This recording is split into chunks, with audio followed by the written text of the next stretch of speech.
Taiwan Special, episode 1 for the week. Behind me is a picture of a mini hurricane that passed over me. It was like a 1 hour hurricane. Typhoon. I'm in the Pacific. And this thing passed over me, and there was this cute little eye of the storm, and it was adorable. I mean, there were clouds to the west, clouds to the north, clouds to the south, the east, or however that order goes. And they were just everywhere. And right above me was sunlight. And so I took a picture of it. I had to go fast because as soon as I got done taking the picture of it, it started raining. It was this cute, adorable little mini typhoon thing. And then it flew over, and then it rained for an hour, and then the rain was all gone. I don't think it was even to the level of a tropical depression, but it was really adorable. It was like a Midwest Michigan type of lake effect thunderstorm. But it was just in the shape of a miniature typhoon, and it was just adorable. And that's the picture of it approaching behind me. Weird looking clouds show up inside tropical storms. Okay. You need to know PacificDailyTimes.com. I'm continuing to keep it going. Check there for your news. Like, share, and subscribe. And I've got more changes coming to it, just so you know. All right, okay, that's it. I just wanted you to know. It's useful because a lot of stuff I'm talking about in the Taiwan Special are there in the news articles all week long. So you can go there and watch me add them day by day. Hong Kong. What in the world is going on in Hong Kong? What in the world is happening? There was an old man's march. Like a bunch of old men marched through the street carrying signs basically saying that they supported the young people. Now, what's going on with this? Why are the old men marching? Why are the old men supporting the young people? What is going on? See, there's this generational gap thing going on in Hong Kong. A lot of people in the older generation, I don't know the statistics, but I know that it was a thing. People in the older generation were looking at the younger kids saying, you're just like a bunch of triads and gangsters and thugs. Because they saw the kids taking to the streets and they saw the kids, protesting and creating disturbances. And in their ignorant old minds, in their ignorant old simple minds, they equated peaceful protest march that create civilized disobedience and polite disruptions, well-mannered disruptions, to selling narcotics and destroying people's lives and killing your competitors and killing your employees who don't deliver. They equated peaceful protests to the horrible societal effects of thug gang drug activity because in their old simple minds, they don't see a difference. And it shows you how out of touch the older generation is with the younger. It's like these people that come in and think they know how to run a company because they see everyone getting along or not getting along. It's like, there's so much more going on in this. Yeah, you get people in a gang go out in the streets and yell. Yeah, you got protesters out in the streets and yelling. But not sure how to explain this, but and I hate to break it to you, but there's more to it than that. Hello? So the young people were not understood and falsely accused. And one reporter was writing about, I don't remember the story, but it was at the Pacific Daily Times news stack, not this most recent week, but the week before, I do believe. They had, the kid gets up from the table and he starts yelling at the older people at the table in his family, that he's there dining with his dining party. And, you don't understand us. And you're saying we're a bunch of thugs and gangsters. You don't even know what, and it's just, what's going on with that? What's going on with that? Why can't the old guys get it? I'm going to explain that in tomorrow's Taiwan Special. But first, the old man's march is important because they weren't just coming out saying that the Chinese propaganda machine, which I talked about yesterday in the podcast, is wrong to say that this is just a bunch of wayward, rebellious young kiddos. It's more than that. It's not just the old people countering Chinese state media propaganda that the protests are a bunch of young brats.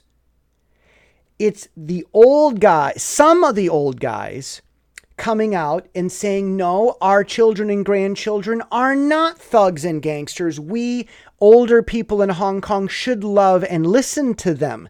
It's an inside baseball Hong Kong thing.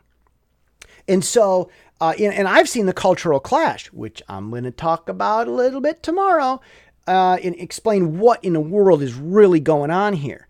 But anyhow, the old men went out and marched, and yes, that did diffuse any Chinese state-run media, false accusations that this is just a bunch of young kids that are mad and brats and need to grow up. These are not the snowflake protesters who come together to protest that rich people are rich. How dare they? And then they end up all getting STDs with each other, and they forget why they were there because, they're all about the moral liberation, which I talked about yesterday. So it's not that. These, in fact, and I'll explain this tomorrow, a lot of these protesters are Christians. I would guess 60 to 70% of them are Christians.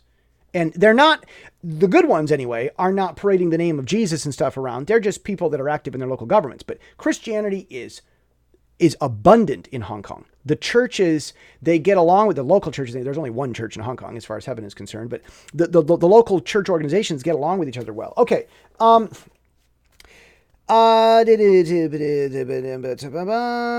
Okay. Taiwan, I'm going to wrap it up with this today.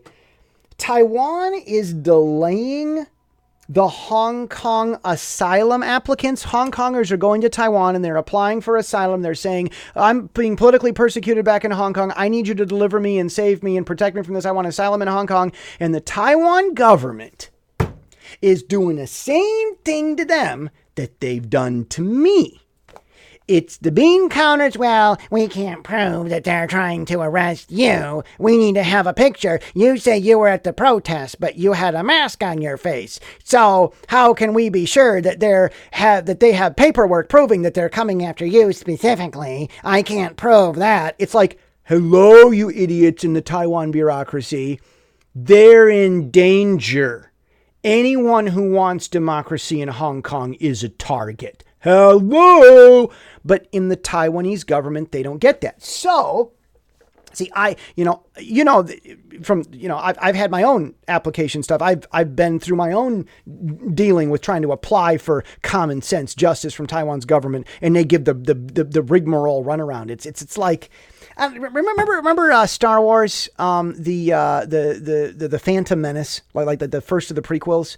And they're there in the Senate, and Queen Amidala or whatever goes out in her little floaty Senate chair thing, and she says that, my planet's being attacked, and someone else comes out, we need to prove this. We need to have an investigation to prove that these claims are legitimate. And it's like, what?